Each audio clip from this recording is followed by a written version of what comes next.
এই বেনজল যেভাবে ঢুকেছে, বিরোধীরা একটু যদি সতর্ক হয়, তৃণমূলের সমূলে বিসর্জন শুধু সময়ের অপেক্ষা।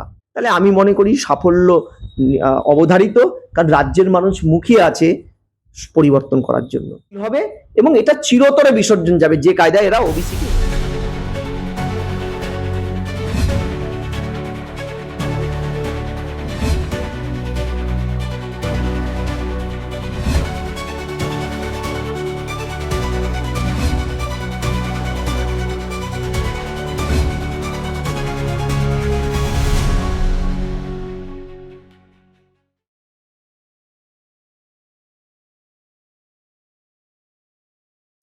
যে গঠনমূলক বিকল্প কিন্তু বিজেপিকে হতে হবে, কারণ তারা 2,38,27,000 ভোট পেয়েছিল 2024-এর নির্বাচনে। রাদার সেই তুলনায় তৃণমূল কিন্তু ভোট খুইয়েছে অনেকটা। এবং এবার প্রশ্নটা হচ্ছে, এখানে এ রাজ্যে 80টার কাছাকাছি বুথ ভোটে, এই বুথ লেভেলের সংগঠনগুলোতে সক্রিয় বিজেপি সদস্যদের বাড়াতে হবে। শুধু তাই নয়, এই যে 40 লক্ষ প্রাথমিক সদস্য পদ দেওয়া হয়েছে মিস কলের মাধ্যমে বিজেপির, এই 40 লক্ষ বা প্রতি বুথ পিছু সক্রিয় তাদের ওরিয়েন্ট করা যে বিভিন্ন মন্ডল, শক্তি কেন্দ্র, জেলা বা রাজ্যের বিভিন্ন সাংগঠনিক স্তর থেকে যে কর্মীদের, তাদেরকে তুলে আনা, তৃণমূলের মতন একটা দুর্নীতিগ্রস্ত একটা স্বৈরাচারী সরকারের বিরুদ্ধে লড়তে গেলে আপনাকে যে বেসিক জায়গাটা দেখতে হবে, এটা হলো একদম পরিষ্কার সত্য, একদম পরিষ্কার শাশ্বত সত্য, যে আপনাকে সাংগঠনিক ভিত্তিটাকে কিন্তু শক্তিশালী করতে হবে, জনসংযোগ নিবিড় করতে হবে, আপনাকে কর্মীদের, সাধারণ মাপের কর্মীদের কাছে পৌঁছতে হবে।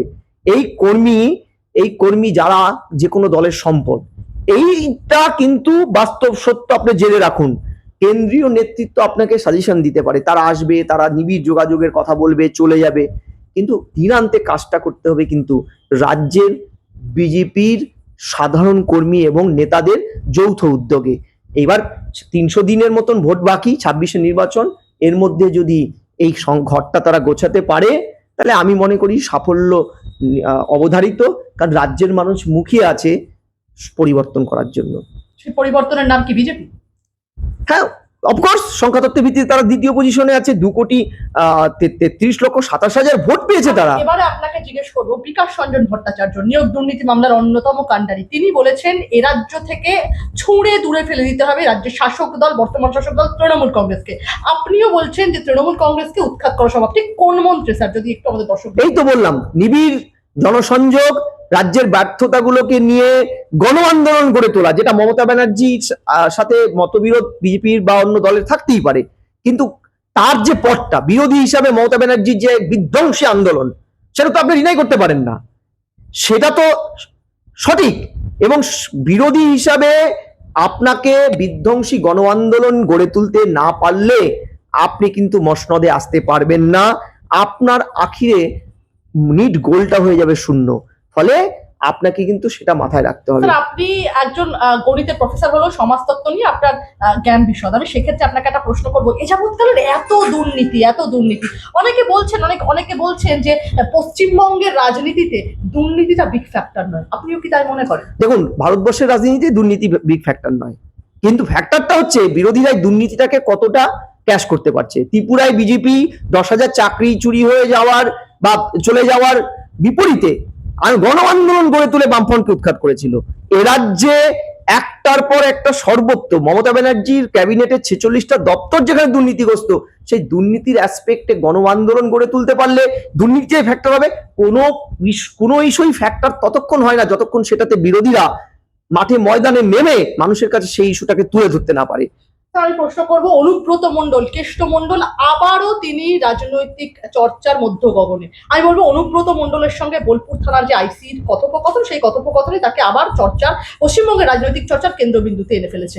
আমি বলবো অবশেষে বেড রেস্ট শেষে হাজিরা অনুব্রত মণ্ডলের, 5 দিন পর অবশেষে হাজিরা দিলেন বীরভূমের প্রাক্তন জেলা তৃণমূল সভাপতি অনুব্রত মণ্ডল। এসডিপিওর অফিসে মাত্র 120 মিনিট জিজ্ঞাসাবাদ করা হলো একদম কোর কমিটির সদস্যকে। কার নির্দেশে তিনি গেলেন হাজিরা দিতে? প্রথমে তো বলেছিলেন শরীর খারাপ।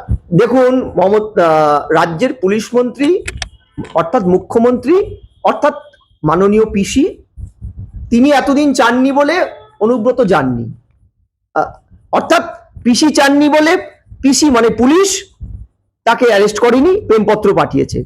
পিসি চেয়েছে, চারিদিকে যেভাবে আপনারা প্রচারের যন্ত্রগুলো ঝাঁপিয়ে পড়েছে অনুব্রতর এই মানে কু বাক্য প্রয়োগ, সেটা নিয়ে আপনারা যেভাবে জনগণকে আন্দোলিত করছেন, সেই কারণে দিদি ভীত হয়ে অনুব্রত ভাইকে, তার প্রিয় ভাইকে, যার তার প্রিয় ভাই অর্থাৎ মুখ্যমন্ত্রীর ভাষায় যেই ভাই স্বাধীনতা সংগ্রামী, যেই ভাইয়ের মাথায় অক্সিজেন কম পৌঁছয় বলে উল্টোপাল্টা বলে মাঝে মধ্যে, সেই ভাইকে একটু আধ বলেছে কেসটা যা একটু চাফা খেয়ে আয়, বিরোধীরা নালে তো ছেড়ে কথা বলছে না, মিডিয়া তো ছিঁড়ে খাচ্ছে আমাকে।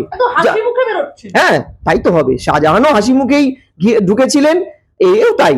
আমার প্রশ্নটা হচ্ছে, পুলিশ এখানে এই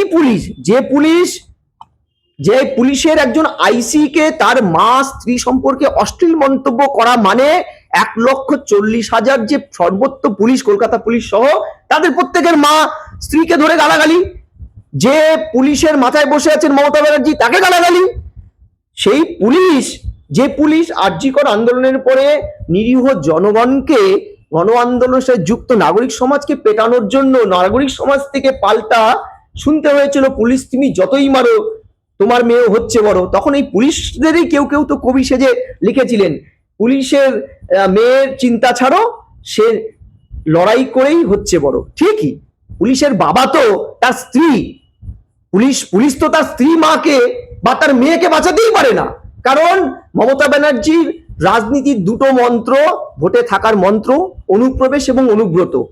এই অনুব্রতদের কাছে তা পুলিশ নিজেকে বিকিয়ে দিয়েছে। শুনেননি, ছাত্র নেতা বলছে গ্যারেজ পোস্টিং থেকে তুলে এনে অযোগ্য পুলিশটাকে ওখানে গিয়ে বসিয়েছে, কাউন্টার দিয়েছে কেউ। আমার কথাটা হচ্ছে, এ রাজ্যের পুলিশ সেদিনই শেষ হয়ে গেছিল যেদিন আপনার মনে আছে হরিমোহন ঘোষ কলেজে একটা ভোট 2013 সালে 12ই ফেব্রুয়ারি গার্ডেন রিচের হরিমোহন ঘোষ কলেজে পুলিশের তৎকালীন বড় চেয়ারম্যান তৃণমূলের মুন্না ইকবালের নির্দেশে শেখ সোহানার গুলিতে তাপস চৌধুরী পুলিশ খুন হলেন, কোনো পুলিশ হার্স অ্যাকশন নেয়নি। যেই দিন থানায় ঢুকে পুলিশকে মেরে ধরে অপরাধীদের ছিনিয়ে এনেছিল পুলিশ মন্ত্রী মুখ্যমন্ত্রী, যেদিন তৃণমূলের আক্রমণে পুলিশ ফাইল নিয়ে টেবিলের তলায় লুকিয়েছিল, যেদিন বা পার্ক স্ট্রিট গণধর্ষণে দক্ষতার সাথে কাজ করার পুরস্কার হিসেবে দয়মন্তী সেনকে কম্পালসারি ওয়েটিং এ পানিশমেন্ট দিয়ে পাঠিয়ে দেওয়া হয়েছিল, যেদিন এই কলকাতা শহরের মহানাগরিক, তৎকালীন প্রাক্তন মহানাগরিকের ভাইজিকে পুলিশ সহবত শিখিয়েছিল, ট্রাফিক রুল শিখিয়েছিল বলে আইসির ট্রান্সফার হয়েছিল, পানিশমেন্ট হয়েছিল, সেদিন পুলিশ দেওয়াল লিখনটা বুঝে গেছিল যে বুঝে শুনে করে খাওয়াটাই বেটার। আমি একটা প্রশ্ন করবো আপনার কাছে, অনুব্রত মণ্ডল বিশ্রাম নিলে পুলিশ অপেক্ষা করে, স্যার হিন্দুদের মা স্ত্রী নিয়ে কদর্য কথা বললে পুলিশ অপেক্ষা করে, হিন্দু ধর্মের অপমানে পুলিশ অপেক্ষা করে, সংখ্যালঘুর স্বার্থে টাচ লাগলে অন্য রাজ্য থেকেও চুলের মুঠি ধরে পুলিশ ধরে আনতে পিছোপা হয় না, কি বলবেন?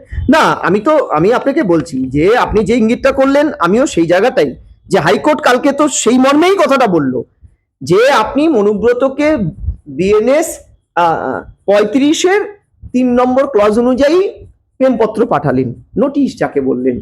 তো নোটিশের তো একটা ওখানে লেখা আছে অনিশ কুমার ভার্সেস বিহার স্টেটের 2014 মামলাটা, যেখানে এই ধরনের নোটিশ যেটা কগনিজেবল অফেন্স 7 বছরের জেল হতে পারে, সেটা আপনি রেসপন্স না করলে জেল হবে। আপনি শর্মিষ্ঠা পান্নলিকে তুলে আনলেন, একটা মেয়ে যিনি নাকি একটা নির্দিষ্ট ধর্মকে কি করেছে, অবমাননা করেছে।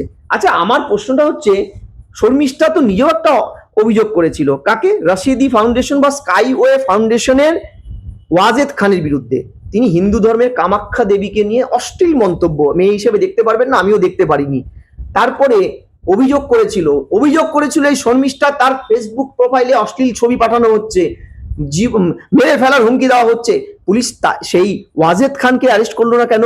আচ্ছা, পুলিশ কেন এখনো সাইনি ঘোষকে হিন্দু ধর্মে অশ্লীল মন্তব্য করার জন্য অ্যারেস্ট করলো না? কেন মহুয়া মৈত্র, ফিরাদ হাকিম, সিদ্দিকুল্লাহ, হুমায়ুন কবিরদের বিরুদ্ধে একটাও ব্যবস্থা তো দুরস্ত, সাইনি ঘোষের বিরুদ্ধে তো তথাগত রায় করেছিল, এফআইআর করেছে, অভিযোগ করেছিল, কি করেছে? কিছু, তাকে এমপি করে পাঠিয়ে দিয়েছে।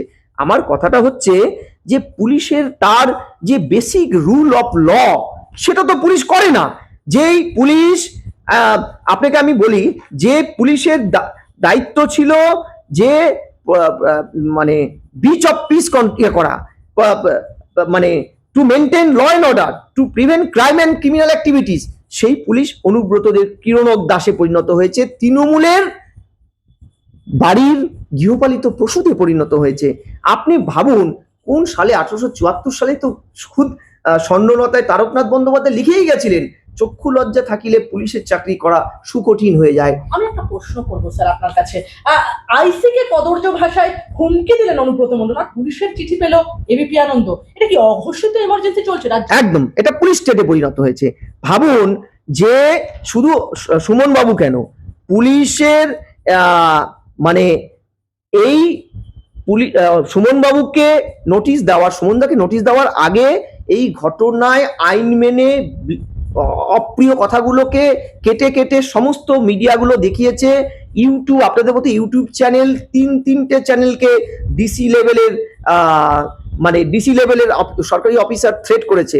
4-5 জন ফেসবুক ইউজারের এই রেকটিফাই অডিওটা তুলতে বাধ্য করেছে। আমি আপনাকে বলছি, যেখানে আর্টিকেল 19-এর 1-এর এতে স্পষ্ট লেখা আছে যে রাইট টু ইনফর্ম করাটা, রাইট টু ইনফর্ম, আমি আপনারা বলছি রাইট টু ইনফর্ম সংবাদপত্রের চতুর্থ স্তম্ভ, গণতন্ত্রের চতুর্থ স্তম্ভ সংবাদপত্রের বেসিক কাজ, জনগণকে রাইট টু ইনফর্ম করা, জনগণের অধিকার আছে রাইট টু নো। সেই জায়গায় গিয়ে আপনি সংবাদপত্রকে ম্যান্ডেট শেখাচ্ছেন, যেটা একমাত্র সংবাদপত্র দায়ী থাকে, দায়বদ্ধ থাকে প্রেস ট্রাস্ট অফ ইন্ডিয়া এবং নিউজ ব্রডকাস্টিং স্ট্যান্ডার্ড অথরিটির কাছে, আর কারো কাছে নয়। তার মানে কি আপনি এটাকে একটা পুলিশ স্টেটে পরিণত করছেন। মাননীয় সুমন বাবুকে যে চিঠিটা লিখেছে তাতে পুলিশ কি লিখেছে দেখুন, disseminations of the repeated false statement conducting to the public missive। আচ্ছা, পাবলিক মিসিভ বিএনএস এ কি লেখা আছে? পাবলিক মিসিভ বলতে বিএনএস বলছে, আমাদের বিএনএস 324 নম্বর ধারায়, যে এটা মানে পাবলিকের প্রপার্টি ড্যামেজ করা। সুমন বাবু এটা দেখিয়ে, এই সঠিক কথাটা দেখিয়ে কি পাবলিক প্রপার্টি ড্যামেজ করলো? অর্থাৎ রাজ্যে এমন একটি সরকার চলছে যে সরকার অনুব্রতদের অ্যারেস্ট করতে পারে না, কিন্তু সংবাদপত্রে কোণঠাসা করে। এমনকি বিরোধীদের সোভিয়েত শাসিত কেজিবিতে গভীর রাতে নাইট নকিং হতো। নাইট নকিং, আপনি ভাবুন, মিড নাইট নক। আমাদের রাজ্যের পুলিশ এই মিড নাইট নকটা ভালো করে জানে। তিনি বিরোধী সজল ঘোষ, কৌস্তব বাগচি, কলতান, আশফাকুল্লাহ নায়ারের মতন ডাক্তার, অনিকেত মাহাতো কিংবা অনিমেষ হালদারদের ডাক্তার, কিংবা আপনাদের মতো ইউটিউব চ্যানেলের লোকজন তো আপনারা ভুক্তভোগী, তাদেরকে মিডনাইট নক করতে পারে, শরীফুলদেরকে তুলে আনতে পারে মিডিয়া জগতের, আর অনুব্রতদের প্রেমপত্র পাঠায়। আমি এক্ষেত্রে আপনাকে একটা প্রশ্ন করবো, আপনি সংবিধানের 19-1 ধারা তুলেন, ফ্রিডম অফ এক্সপ্রেশনও আসে সেই অনুযায়ী। আমি বলবো কোথাও গিয়ে ব্রিটিশ আমলে একদম স্বাধীনোত্তর সময়ে যে ভার্নাকুলার প্রেস অ্যাক্ট ছিল, গ্যাগিং অ্যাক্ট, তার মাধ্যমে একদম দেশাত্মবোধক যে সংবাদপত্রগুলি তারা কি ছাপবে সেটাও রীতিমতো ওয়ারেন হেস্টিংসের দপ্তর থেকে সিলেক্ট করে দেওয়া হতো। সেই সময়টা কি বাংলায় আবারও ভার্নাকুলার প্রেস অ্যাক্ট ফিরে এলো? অনেক আগে চলে এসছে, ফিরে আসলো মানে চলে এসছে, ওটা চলে এসেছে। আমি আপনি বুঝতে পারছি না, আমরা এখনো পর্যন্ত জেগে ঘুমোচ্ছি। বাংলার একটা বড় অংশের মানুষ এখনো বুঝতে পারছে না কোন অতলে বাংলা চলে যাচ্ছে। সাধু সাবধান, যেখানে ব্যক্তি স্বাধীনতা, সংবাদপত্রের স্বাধীনতাকে মমতা ব্যানার্জি মানে না, রুল অফ ল মানে না, সেখানে সুপ্রিম কোর্টের রুল অফ ল্যান্ড মানে না, শুধুমাত্র মুখ্যমন্ত্রী আইনের শাসন প্রিভেল না করে তৃণমূলের শাসন প্রিভেল করে হাইকোর্টের নির্দেশ অনুযায়ী, যেখানে একটা বাচ্চা মেয়েকে অতি সক্রিয় 1000 কিলোমিটার দূর থেকে গরু খোঁজার মতন খুঁজে নিয়ে এসে হাজির করে এবং আদালতে মুখ পুড়ে তাদের, সেই জায়গায় দাঁড়িয়ে। আমার শেষ দুটো প্রশ্ন আপনার কাছে। একদিকে প্রতিশ্রুতি রাখেনি সরকার, ফের নবান্ন অভিযানের ডাক, চাকরি হারাদের প্রশাসনকে একদম সাজানো চিঠি তাদের, এবং তারা লেখা হয়েছে ন্যাড়া বেলতলায় কতবার যায়, একবার, তবে আমরা 2বার গেছি, কিন্তু আর নয়, স্বয়ং ভগবান হলেও এই অবস্থায় সারা দিচ্ছেন, কিন্তু সরকার সারা দিচ্ছে না। তারা এরপরে আন্দোলন জোরালো করার কথা বলছেন। পশ্চিমবঙ্গে ওবিসি সংরক্ষণ নাকি মুসলিম সংরক্ষণ, এই দাবি উঠছে, কি বলবেন? না দেখুন, এই অ্যাসপেক্ট গুলো অনেক আগে আলোচনা হয়েছে। এই চাকরিহারাদের নিয়ে খেলা হয়েছে, দুর্ভাগ্যই চাকরিহারাগুলো এখন জানতে পারছে এগুলো। আমরা অনেকদিন আগে বলেছি সাধু সাবধান হতে, হয়নি। আর ওবিসির কথা বলছেন, ওবিসিটা তো বাতিলই হয়েছিল, যে ধর্মভিত্তিক সংরক্ষণ সেকুলার স্টেটের ক্যারেক্টারটাকে চ্যালেঞ্জ করে। মুখ্যমন্ত্রী এটা করেছেন, ভারতবর্ষে একমাত্র রাজ্য যেটা ওবিসি এ সংরক্ষণ করেছে, যদিও এটা ক্রেডিট বামেদের, তারাই এটা করে গেছিল। ওবিসি এ মুসলিমদের সংরক্ষণ ধর্মের ভিত্তিতে ওবিসিটাকে স্প্লিট করে এ বি করেছে, মুখ্যমন্ত্রী সেটাকে সমস্ত মুসলিম কমিউনিটিকে ঢুকিয়ে দিয়েছে। ফলে ওবিসি জট কি খুলবে স্যার? না, এটা আবার ফাঁসবে। এবং এই ওবিসি 50 লক্ষ বাতিল হয়েছিল, আরো বাতিল হবে, এবং এটা চিরতরে বিসর্জন যাবে যে কায়দায় এরা ওবিসি কে ইনক্লুশন করলো। আমার এবার শেষ প্রশ্ন আপনার কাছে, ফের দলের একাংশকে নিশানা মদন মিত্রের। এখানে যারা আছেন তার মধ্যে 40% তৃণমূলের যাওয়ার চাকরি পেয়েছে, কিছু কর্মী আছে যারা দলটাকে খুবলে নিয়েছে, তৃণমূলের কর্মী সভা থেকে দলের কর্মীদের নিশানা কামারহাটি বিধায়কের। কিভাবে দেখছেন, কি বলবেন? মদন বাবু সুস্থ না অসুস্থ ভাবে দেখেছেন জানি না, তবে সামনে যে নির্বাচন মদন বাবু বুঝিয়ে দিচ্ছেন, দিদির কনসেন্ট্রেশন নিতে হবে, এই ধরনের হঠাৎ যুধিষ্ঠির হয়ে যাওয়া বক্তব্য রাখতে হবে তাকে। মদন বাবু যাই বলুক, মদন বাবু দেয়াল লিখনটা জেনে ফেলেছে যে অভিষেক গোষ্ঠীর না মমতার গোষ্ঠীর, কোন গোষ্ঠীতে গেলে পরে তার পথটা টিকবে সেটা উনি সিদ্ধান্ত নিতে পারছেন না, তাই এই সব ধরনের কথাগুলো বলছেন। আমি মনে করি এই কথাগুলো উনি মমতা ব্যানার্জির উদ্দেশ্যে বলেছেন, যাতে অভিষেক গোষ্ঠীকে সন্তুষ্ট রেখে সামনের নির্বাচনের টিকিটটা কি সন্তুষ্ট তৃণমূল রাজ্যের শাসক দল? অতি অবশ্যই। এই বেনজল যেভাবে ঢুকেছে, বিরোধীরা একটু যদি সতর্ক হয়, তৃণমূলের সমূলে বিসর্জন শুধু সময়ের অপেক্ষা। অনেক ধন্যবাদ আপনাকে আমাদের সঙ্গে থাকার জন্য।